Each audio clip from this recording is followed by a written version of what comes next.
But the most terrifying moment of my life wasn't when I saw my daughter's face through that basement window, pale and desperate. It wasn't even the sound of my wife Grace's muffled screams coming from below the floorboards. No, the moment that changed everything was when a man I'd only seen twice before grabbed my arm in the driveway and said 5 words that shattered my entire understanding of my family. Your daughter is the monster. I'm 62 years old. I've been married to Grace for 38 years. We raised one daughter, Emma, in a beautiful home in the Seattle suburbs with everything a child could want. I was a high school English teacher for 40 years, and I thought I understood people, understood character, understood the difference between right and wrong. I was so incredibly, devastatingly wrong. Let me back up. 2 weeks before Thanksgiving, Grace told me she was driving down to check on Emma and her husband Michael. Our daughter had been calling more frequently, her voice tight with stress, complaining about money troubles, about Michael's long hours at his construction job, about how hard everything was. Grace, always the worrier, wanted to bring them groceries and maybe slip Emma some cash to help with bills. I told her to go ahead. I had papers to grade, a retirement project to work on. I'd see them at Thanksgiving dinner. But that night, I couldn't sleep. Grace's side of the bed was cold and empty, and something gnawed at me. Maybe it was guilt. You see, I'd never really approved of Michael. When Emma brought him home 6 years ago, I saw a guy in dusty work boots with calloused hands and a beat-up truck. Grace came from money, old Seattle tech money, and Emma had grown up with private schools and summer camps. Michael? He grew up in a trailer park in Tacoma, worked construction since he was 16, barely finished community college. I never said it outright, but Emma knew. She knew I thought she was settling, marrying beneath her station. The next morning, I made a decision. I'd surprise them. Drive down. Take everyone out to a nice dinner. Maybe smooth things over. Grace had been distant lately. Secretive even. Whispering phone calls she'd end when I walked in the room. Maybe this trip could fix whatever strange tension had crept into our marriage. I pulled up to Emma and Michael's modest rental house, around 2 in the afternoon. It was a small craftsman in a working-class neighborhood, the kind of place I'd driven past 100 times without really seeing. Michael's truck was in the driveway, which surprised me. He should have been at work.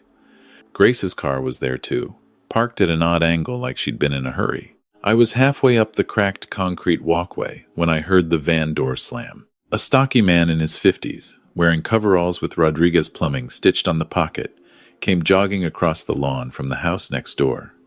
His face was flushed, urgent. "Wait," he called out. "Wait! You can't just go in there." I stopped, my hand already reaching for the doorbell. "Excuse me? I'm here to see my daughter." "I know who you are." He was breathing hard, like he'd run to catch me. "I'm Carlos Rodriguez. I've done work at this house 3 times in the past 2 months. Broken pipes, water heater issues, a smashed bathroom sink." He looked at the house, then back at me, his expression conflicted. "Sir, I don't know you, but I can't watch this anymore without saying something." "Watch what?" Irritation crept into my voice. "Is there a problem with the house?" "Not with the house." He lowered his voice. "With your daughter. Sir, Emma is not who you think she is." I felt my jaw tighten. I don't appreciate strangers making accusations about my family. "I'm not accusing. I'm warning."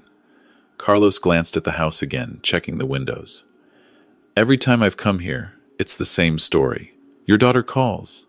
Hysterical. Says her husband damaged something in a rage.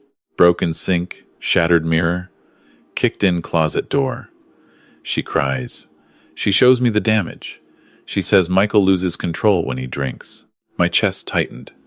Michael had always been quiet around me, almost submissive. But wasn't that how abusers operated? Charming in public, violent in private. "Are you saying my son-in-law is dangerous?" "No." Carlos's voice was firm. "I'm saying he's not the one breaking things. Last month, I was here fixing a bathroom pipe. Michael was at work, supposedly. But I heard him. He was in the bedroom, and I heard Emma screaming at him, throwing things. I heard glass breaking, heard her yelling about money, about his pathetic paycheck, about how he ruined her life. Then it got quiet. Too quiet. When I finished the job, Michael came out with a fresh bruise under his eye. Emma smiled, handed me a check, and said her husband had another one of his episodes. I felt the world tilt slightly. That doesn't prove anything. Maybe she was defending herself. Sir, last week I saw something else. Carlos pulled out his phone, his hands shaking slightly. I was working on the house next door, running a camera through their sewer line in the backyard. The fence has gaps. I could see into Emma's basement window. I saw her down there, going through papers, forging something. I watched her practice signing a name over and over. Not her signature. I'm pretty sure it was Michael's. You're making serious allegations. I'm not making anything. I'm telling you what I've seen because I have a daughter too, and if she was in danger, I'd want someone to tell me. He met my eyes. But your daughter isn't in danger. Michael is. And maybe your wife too. I saw Grace's car pull up an hour ago, and I heard shouting. Loud shouting. Then, nothing. Sir, something is very wrong in that house. Before I could respond, before I could process what he was telling me, we both heard it. A scream. Muffled, desperate, coming from inside the house. It was Grace's voice. I ran. I didn't think. I hit that front door with my shoulder, but it was locked, solid. Carlos was right behind me, already pulling tools from his belt. Back door, he said. We ran around the side of the house. The back door was unlocked. I crashed through into the kitchen, and the house was chaos. Broken dishes on the floor. A chair overturned, and I could hear Grace now, clearly, screaming my name from somewhere below. The basement, Carlos said. I found the basement door in the hallway. It was locked from the outside. A simple bolt lock, the kind you'd use to keep kids out of a storage area. My hands shook as I slid it open. The stairs descended into darkness. Grace! I shouted. David! Oh God, David, get us out! Her voice was raw with terror. I flew down those stairs. The basement was unfinished. Concrete floor. Exposed beams. Grace was huddled in the corner, her hands zip-tied in front of her. Michael was next to her, blood running from a gash on his forehead. His hands also bound. They looked at me with identical expressions of relief and fear. Emma, Grace gasped. David, Emma did this. She locked us down here. She's been gone for 20 minutes. I think she went to the bank. I couldn't speak. My mind couldn't reconcile the image with reality. Emma did what? Michael's voice was quiet, defeated. She found out about the money, about what Grace has been doing. What money? I knelt down, working at Grace's zip ties. They were tight, professional grade. Carlos came down with wire cutters from his truck. Grace was crying now. David, I'm so sorry. I should have told you. For the past year, I've been sending money to Michael's mother. She has cancer, stage 4, and the treatments aren't covered by insurance. Michael was drowning in medical debt, working 80-hour weeks trying to pay it off. Emma wouldn't help. She said it wasn't her problem, that Michael's family should figure it out themselves. So I've been using my inheritance money, the fund from my mother. I've sent almost $40,000 to cover treatments and hospital bills. The world stopped making sense. You've been hiding this from me for a year? I knew you wouldn't understand. You already looked down on Michael for being poor. I thought if you knew his mother was sick, that his family needed help, you'd think less of him. Think he married Emma for money. Grace's voice broke. But he didn't know either. I sent the money directly to the medical center.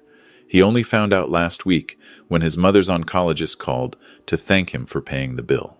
That's when Emma found out too. Michael spoke up, his voice hoarse.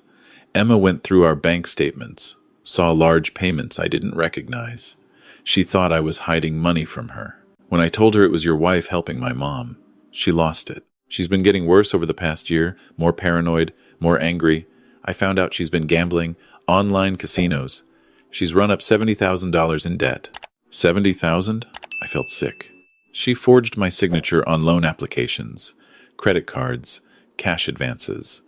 I didn't know until collectors started calling my work. When I confronted her 2 weeks ago, she said it was my fault.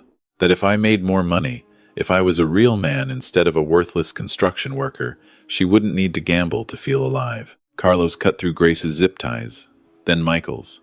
My wife rubbed her wrists, red and raw. There's more, Michael said quietly. All those times she called you, Grace, crying about me breaking things? She did it herself. Smashed the bathroom sink with a hammer, kicked in the closet door with her own foot, then called a plumber and played the victim. She wanted you to feel sorry for her, give her money. Every time you sent her a check to help with repairs, she'd pocket it and gamble it away. The repairs never got done. We've been living in a house falling apart, and I couldn't say anything because I thought if I told you the truth, you'd side with her. I looked at this man, really looked at him. His face was bruised, his lips split. How many times had I seen him at family dinners, quiet and polite, and assumed it was because he had nothing to contribute? How many times had Emma made some cutting remark about his job, his truck, his lack of ambition, and I'd said nothing, maybe even agreed silently? Why didn't you leave? I asked. Why stay with someone who treats you like this? Michael's laugh was bitter. Because I loved her.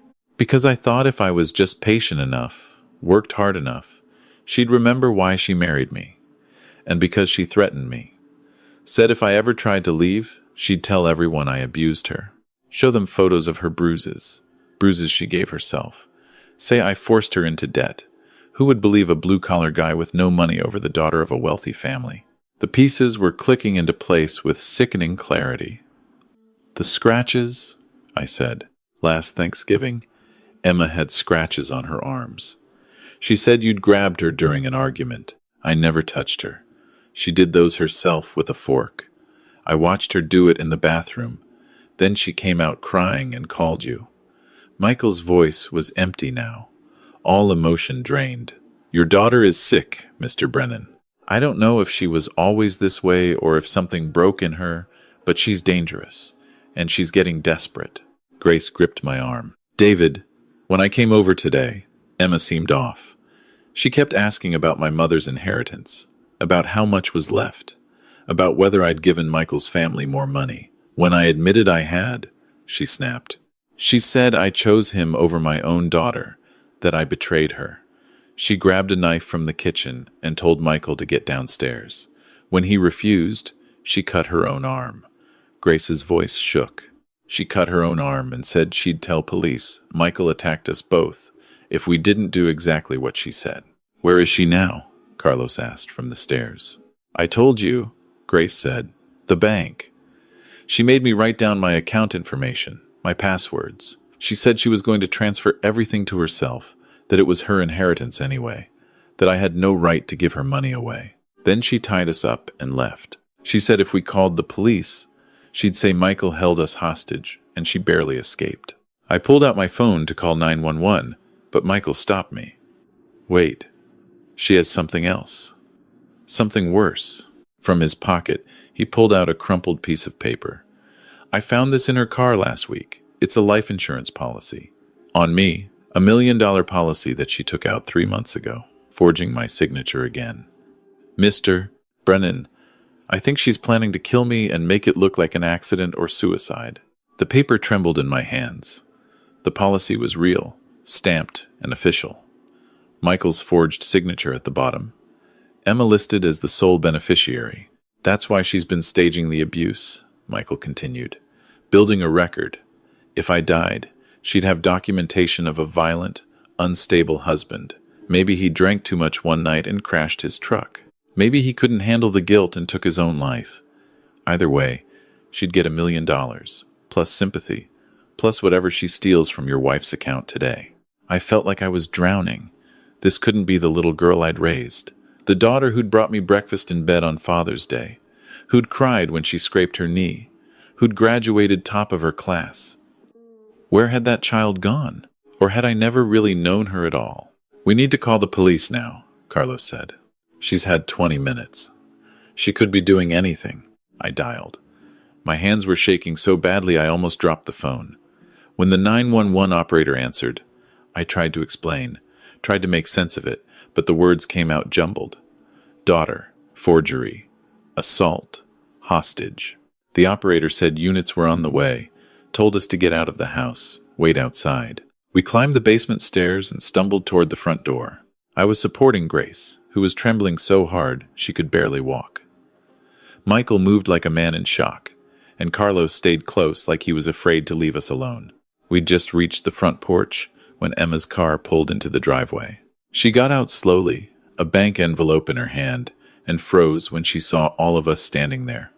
For a moment, just a flash, I saw something cross her face. Not fear, not guilt. Calculation. She was deciding something, weighing options. Then her face crumpled. She dropped the envelope and ran toward us, tears streaming. "Dad! Oh, thank God you're here. It's Michael.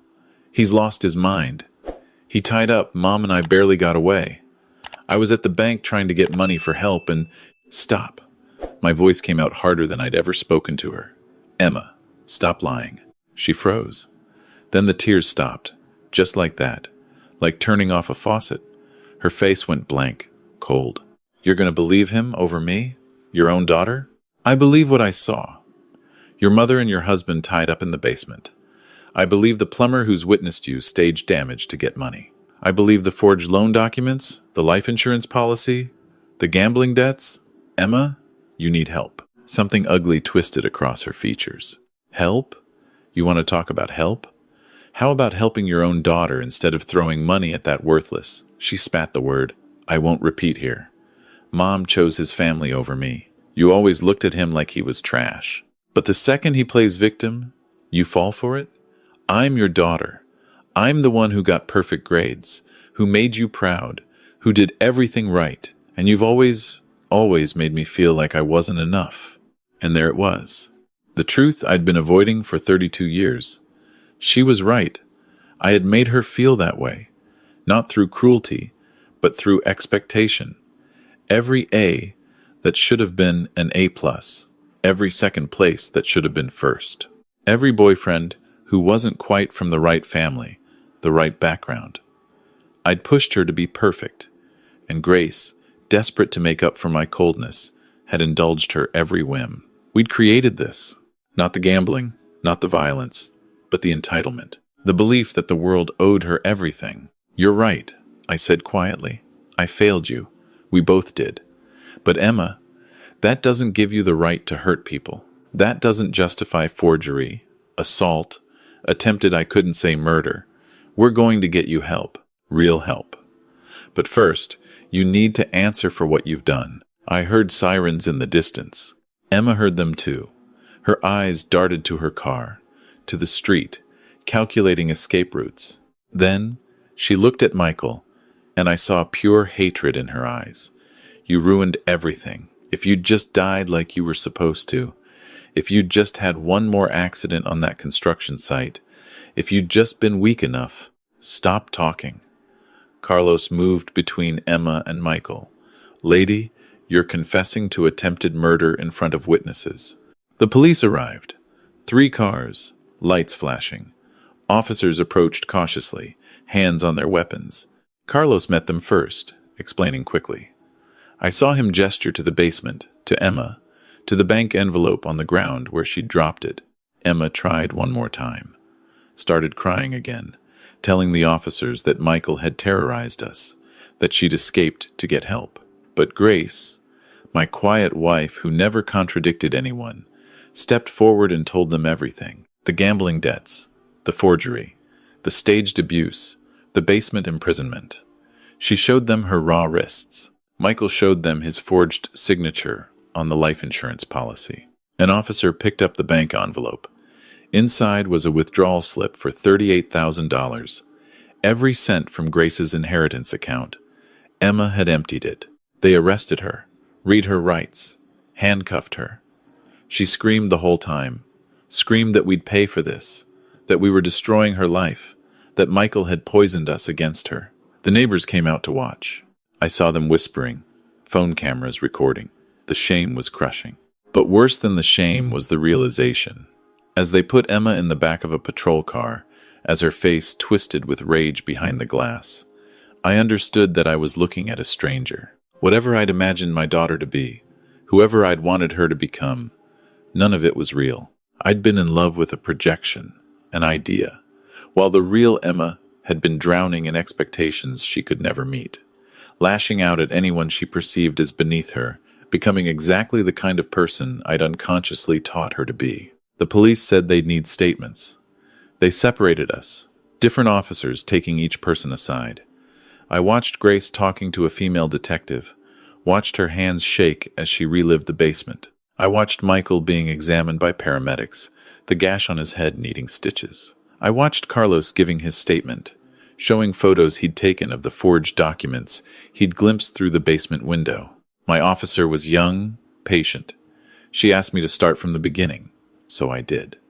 I told her about the marriage I'd never approved of, the prejudices I'd held, the signs I'd ignored. I told her about Grace's secret kindness to Michael's mother, about the $40,000 I'd known nothing about. I told her about finding them in the basement, about the life insurance policy, about Emma's confession that she'd wanted Michael to die. We'll be charging her with forgery, false imprisonment, attempted fraud, and making terroristic threats, the officer said. The life insurance policy with intent to harm will likely result in attempted conspiracy to commit murder. She's looking at serious prison time. Prison. My daughter in prison. There's something else you should know, the officer continued. We ran her name. She has a prior incident. 2 years ago, a coworker at her marketing firm filed a harassment complaint. Claimed your daughter was threatening her, spreading rumors, trying to get her fired. It was settled quietly, but there's a record. This isn't the first time she's displayed this kind of behavior. 2 years ago, before the gambling, before the debts. This had been building for longer than I'd known. They took Michael to the hospital for his head injury. Grace and I followed in our car, Carlos driving because neither of us was steady enough. In the emergency room waiting area, we sat in plastic chairs under fluorescent lights, and Grace took my hand. I'm sorry I kept the money secret, she said. I thought I was protecting everyone. I thought if you knew Michael's family needed help, you'd see it as confirmation that he wasn't good enough for Emma. And I thought if Emma knew, she'd feel betrayed. I thought I could fix everything quietly. We can't fix this, I said. We created it. Me with my expectations, you with your enabling. We raised her to think the world revolved around her, that anyone beneath our social class was lesser. And when reality didn't match her expectations, she broke. Grace was crying silently. Can we ever make this right? I didn't know. I didn't have an answer. Michael came out 2 hours later, 7 stitches above his eye, a prescription for pain medication. He looked exhausted, defeated. When he saw us, he hesitated, like he wasn't sure if he was welcome. Sit down, I said. Please. He sat. For a long moment, nobody spoke. Then I said the words I should have said 6 years ago. I'm sorry. Michael, I'm deeply sorry. I judged you from the moment I met you. I thought you weren't good enough for my daughter, that you were using her for her family's money. I was completely, absolutely wrong. You're more of a man than I'll ever be. You endured abuse, protected my daughter's reputation even when she was destroying you, worked yourself to exhaustion to pay for your mother's medical care. You never asked us for a cent. You never complained. And we repaid you by looking down on you. Michael's eyes were wet. Mr. Brennan, I didn't marry Emma for money. I married her because 6 years ago she was different. Or maybe I was naive. She seemed kind, funny, passionate about her work. The cruelty came later. Or maybe I just started seeing it. By the time I realized what was happening, I was in too deep. I loved her. I thought I could save her. You can't save someone who doesn't want to be saved, Grace said softly. I've spent 32 years trying to compensate for her father's coldness by giving her everything she wanted. We thought we were showing love. We were teaching her that she deserved the world without earning it. What happens now? Michael asked. Now we face the consequences, I said. Emma will be prosecuted. You'll need to decide if you want to divorce her, press charges for the forgery and assault. And Grace and I need to figure out how to live with what we've done. Michael was quiet for a long time. Then he said, I don't want revenge. I just want to be free. I want to divorce her, yes. But Mr. and Mrs. Brennan, I don't blame you. Parents can't control who their children become. No, I said. But we can influence it. And we did, in all the worst ways. Over the following weeks, the legal process ground forward. Emma was charged with 11 counts: forgery, identity theft, fraud, false imprisonment, assault, making terroristic threats, attempted insurance fraud, and conspiracy to commit harm. Her bail was set high, which I refused to pay. Grace wanted to, out of guilt and maternal instinct, but I held firm. Our daughter needed to face real consequences for the first time in her life. Michael filed for divorce. He moved back in with his mother, who was responding well to treatment, thanks to Grace's money. Grace and I started marriage counseling. Our secret-keeping had nearly destroyed us. We had to learn to communicate, to make decisions together, to be truly partners, instead of two people living parallel lives. The hardest part was accepting what our daughter had become. Grace would lie awake at night, crying, asking where we'd gone wrong. I'd tell her the truth. We'd gone wrong in 1,000 small ways. Every time I'd frowned at a B+ instead of celebrating the effort. Every time she'd bought Emma's way out of consequences. Every time we'd implied that success meant money and status rather than character and kindness. Emma's trial was scheduled for April. Her public defender tried to negotiate a plea deal, but the prosecution had too much evidence. The forged signatures, the recorded threats, the zip ties they'd found in her car trunk along with rope and duct tape. The life insurance policy was damning. Expert witnesses testified about her pattern of abuse, her escalating violence. I attended every day of the trial. Grace couldn't bear it, but I forced myself to watch, to hear witness after witness describe my daughter's cruelty. Coworkers who'd seen her berate Michael when he picked her up from work. The therapist Emma had seen twice and then abandoned, who testified about narcissistic personality disorder and antisocial tendencies. The handwriting expert who confirmed all the forged signatures were Emma's work. And Michael, who took the stand and quietly, methodically described 3 years of psychological and physical abuse. The times she'd thrown dishes at his head. The time she'd pushed him down the stairs and then told the ER doctor he'd fallen drunk. The constant belittling, the threats, the isolation from his friends and family. He showed the jury photos of bruises, cut lips, black eyes. Some jurors cried. Emma showed no remorse. She sat at the defense table, perfectly made up, professionally dressed, and blamed everyone. Her mother for spoiling her, me for being cold, Michael for not being man enough, the prosecutor for being on a witch hunt. She was entitled to her inheritance. She was entitled to take out a life insurance policy on her spouse. She was entitled to discipline her husband when he failed to meet expectations. The jury deliberated for 4 hours, guilty on all counts. The judge sentenced her to 12 years in prison, eligible for parole after 8. Emma screamed that it wasn't fair, that we'd all conspired against her, that she was the victim. They led her away, still screaming. Grace and I walked out of that courtroom into bright May sunshine.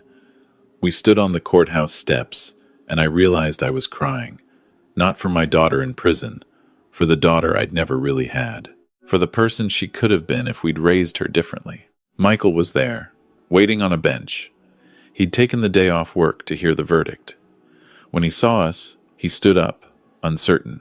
"Thank you," I said, "for testifying, for telling the truth. I know it wasn't easy." "None of this was easy," he said. "But it's done now. We can all start healing."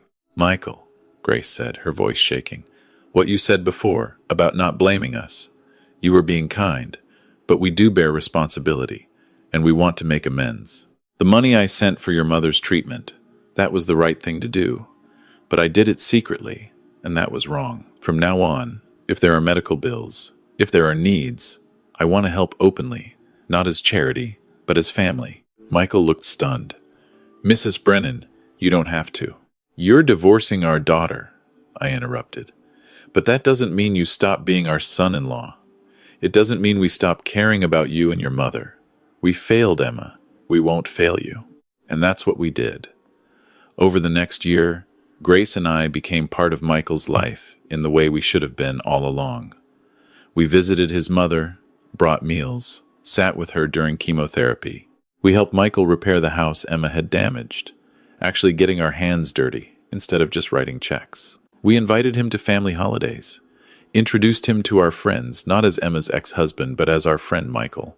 Grace used the rest of her inheritance to set up a fund for domestic abuse survivors, men who'd been victimized by female partners and had nowhere to turn. She named it Michael's House, and he helped run it, using his experience to counsel other men trapped in abusive relationships. I retired from teaching and started volunteering at a youth mentoring program, trying to help kids understand that their worth wasn't measured in grades or status or wealth, trying to break the cycle I'd perpetuated with my own child. Emma wrote letters from prison, angry letters at first, full of blame and rage, then manipulative letters, trying to guilt us into visiting, into putting money on her commissary account, into supporting her appeals. We didn't respond to those. But when, after 3 years, she sent a letter that simply said, "I'm starting to understand what I did," Grace went to visit her. She came back shaken. "She's different," Grace said. "Not healed, not fixed, but starting to see the prison has a therapy program. She's participating. She's taking responsibility, at least in small ways." I wasn't ready to visit yet. Maybe I never would be. The wound was too deep. But I think about her. I think about the moment in that driveway when she looked at us and I saw the calculation in her eyes. I think about all the small choices that led to that moment, hers and ours.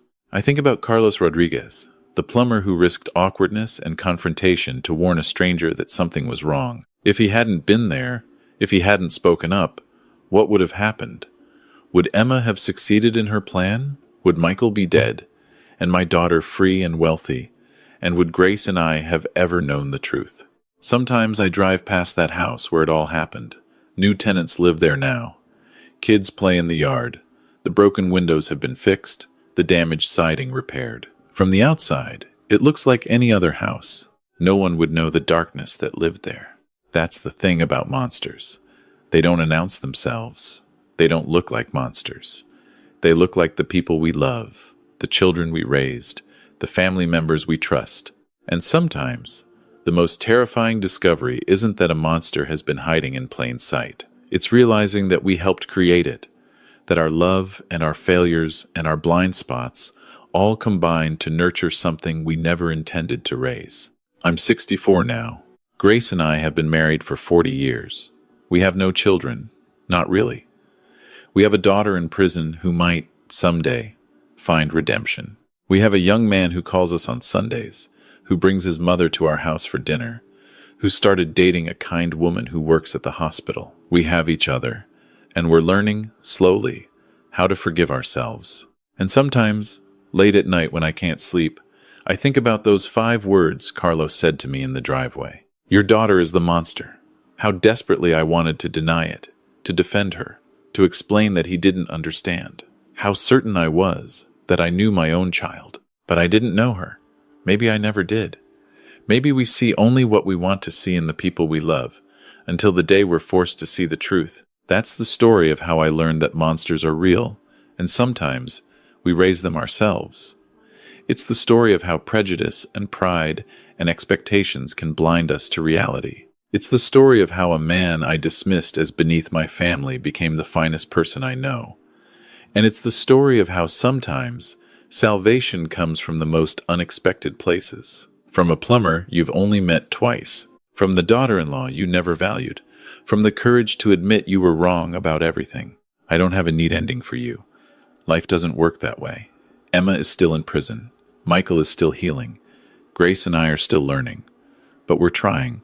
We're trying to be better, do better, see more clearly. We're trying to break the cycles we didn't even know we were perpetuating. And if there's a lesson in all this, it's this. Listen to the warnings, pay attention to the signs, question your assumptions, and remember that the truth, no matter how painful, is always better than a beautiful lie.